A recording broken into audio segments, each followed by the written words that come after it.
Friends, आज का जो हमारा टॉपिक है फैमिली डायनामिक में वो है रेडीनेस ऑफ मैरिज की, यानी कि शादी की तत्परता। देखिए, जब किसी भी व्यक्ति की शादी की जाती है तो उसके लिए कुछ बहुत सारे फैक्टर्स होते हैं जिनको ध्यान में रख कर के की जाती है, या कि जो एक तरह की शादी की जब तैयारी की जाती है तो हम किन किन चीज़ों को ध्यान में रखते हैं। तो विवाह एक स्थायी संस्था है जो स्त्री और पुरुष को एक सूत्र में आजीवन बांधे रहती है। वैवाहिक संबंध के माध्यम से समाज उन्हें यौन संबंध स्थापित करने की स्वीकृति प्रदान करता है। क्योंकि देखिए, जो एक विवाह है, विवाह एक स्थायी संस्था भी है, सामाजिक संस्था है और एक सार्वभौमिक संस्था है जो एक प्रत्येक व्यक्ति को या स्त्री पुरुष को एक पारिवारिक जीवन में प्रवेश कराती है, तो जिसके द्वारा वे अपने एक नए परिवार की शुरुआत करते हैं, जिसमें उनके द्वारा जो उत्पन्न संतानें होती हैं उनको मान्यता प्राप्त होती है। साथ ही साथ उन्हें यौन संबंध स्थापित करने की स्वीकृति भी प्रदान की जाती है विवाह के बाद। तो वे पति पत्नी के रूप में एक दूसरे के प्रति या वे माता पिता के रूप में अपनी संतान के प्रति अपने दायित्वों को निभा करते हैं, यानी कि जो उनके दायित्व होते हैं उनको पूरा करते हैं, अपनी जिम्मेदारियों को निभाते हैं। तथा विवाह एक धार्मिक संस्कार भी है जिसमें प्रत्येक व्यक्ति की जो आवश्यकताएं होती हैं उन आवश्यकताओं की पूर्ति भी की जाती है। तो बोगार्ट्स के अनुसार विवाह स्त्री पुरुष को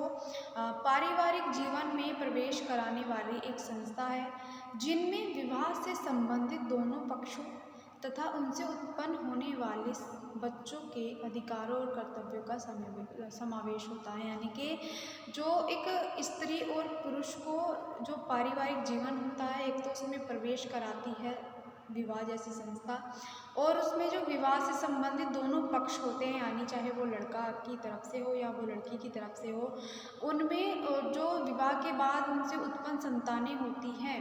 उन संतानों के लिए जो अधिकार होते हैं या जो उनके कर्तव्य होते हैं, इन सभी चीज़ों का समावेश होता है कि एक माता पिता अपने बच्चों का पालन पोषण करते हैं, उन्हें एक अच्छा जीवन देते हैं, उनकी आवश्यकताओं की पूर्ति भी की जाती है। तो जिसमें दोनों पक्षों का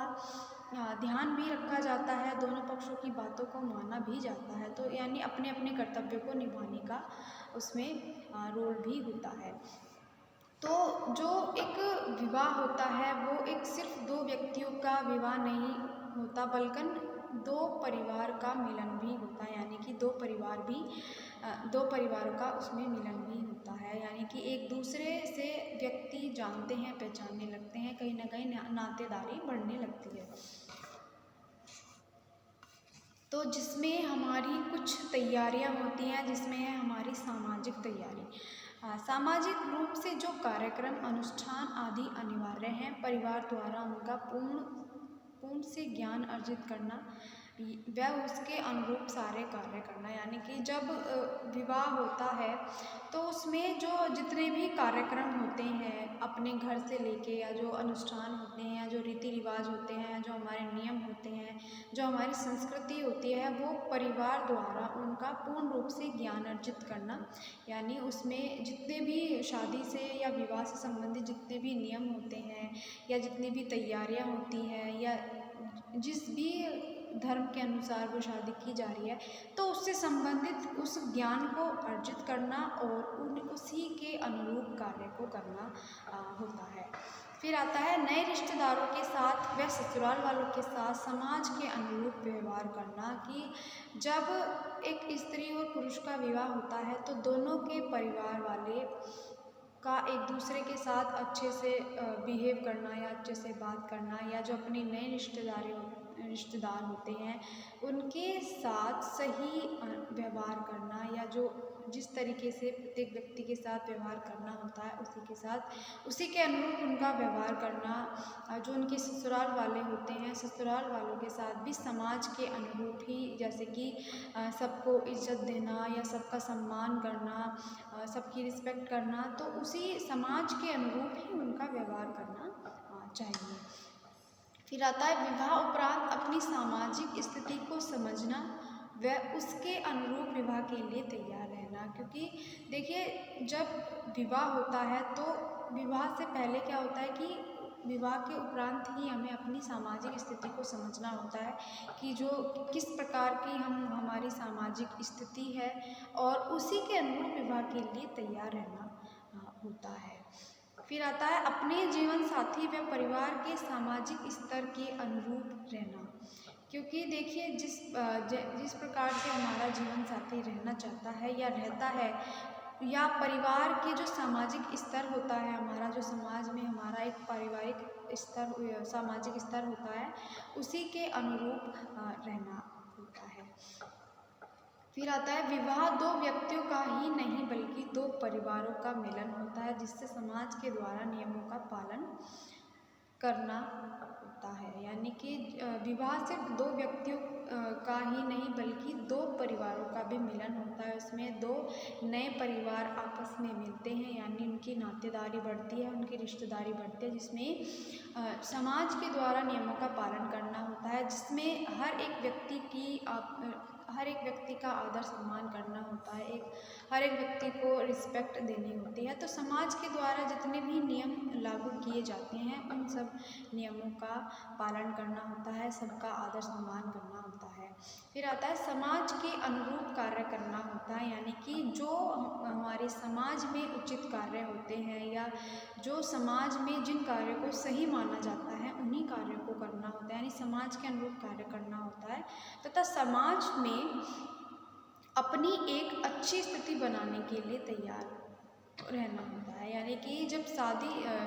विवाह से पहले कुछ हमारी सामाजिक तैयारियां होती हैं जिसमें हमें समाज के अनुरूप ही कार्य करने होते हैं, यानी कि समाज के अनुरूप ही कार्य करना है, जिसमें समाज के कुछ नियम होते हैं कि कुछ गलत कार्य को नहीं करना है। तो उसमें क्या होता है कि उन्हीं के अनुसार, उन नियमों के अनुसार ही, अपने कार्य के अनुसार ही व्यक्ति को अपनी एक समाज में एक अच्छी स्थिति बनाने के लिए तैयार रहना होता है। तो कुछ सामाजिक तैयारियां की जाती है। फिर आता है शारीरिक तैयारी। जब एक विवाह होता है तो उसमें कुछ शारीरिक तैयारियां भी देखी जाती हैं, जिसमें होता है आयु के साथ परिपक्वता, यानी कि जो एक आयु होती है, विवाह की एक आयु होती है, उसी के अनुसार विवाह होता है, जिसमें जो एक लड़की होती है उसकी आयु 18 वर्ष और लड़के की 21 वर्ष रखी जाती है, जिसमें क्या होता है कि जिसमें उनकी वे अपने आयु के अनुसार मैच्योर हो जाते हैं, यानी उसमें परिपक्वता आ जाती है। उनमें हर तरीके से मानसिक, शारीरिक, हर सामाजिक समझ आ जाती है, ताकि जो उनका आने वाला भविष्य है वो एक अच्छा भविष्य बन सके। फिर आता है उसमें कि देखिए जब एक आयु के अनुसार परिपक्वता यानी एक मैच्योरिटी आ जाती है तो हाँ, प्रत्येक व्यक्ति का जो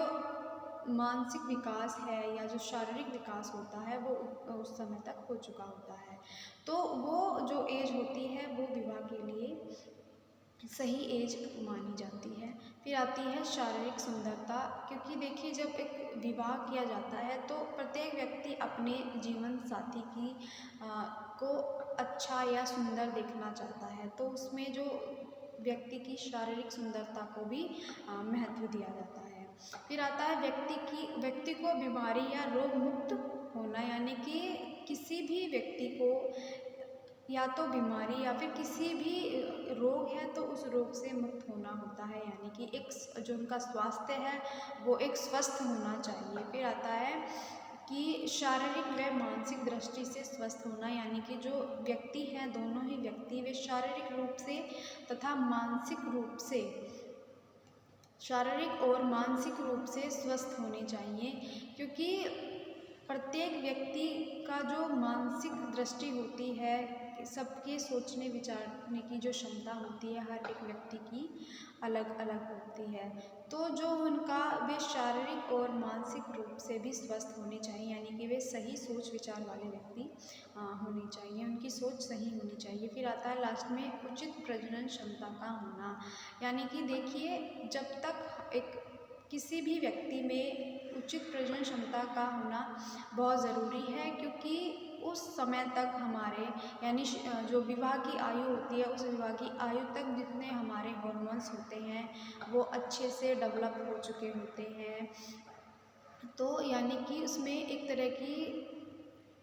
जो हमारे हॉर्मोन्स होते हैं, हॉर्मोन्स डेवलप हो जाते हैं, ताकि जो जब तक हमारे सही प्रकार से हॉर्मोन्स डेवलप नहीं हो पाते, तब तक हम कह सकते हैं कि एक भविष्य में जो संतान उत्पत्ति होती है वो, अगर हमारे हॉर्मोन्स सही से डेवलप हो जाते हैं तो जो हमारी संतान उत्पत्ति होती है वो अच्छे से हो जाती है। या कह सकते हैं कि जो एक पूरे शरीर का सही विकास हो चुका होता है उस समय तक। तो एक उचित प्रजनन क्षमता का होना भी बहुत ज़्यादा ज़रूरी माना जाता है। तो जो हमारा ये टॉपिक है रेडीनेस ऑफ मैरिज, तो इसमें हमारी सामाजिक और शारीरिक तैयारियां हैं, और जो इससे आगे की जो हमारी नेक्स्ट तैयारियां होंगी वो मैं आपको नेक्स्ट वीडियो में बताऊँगी।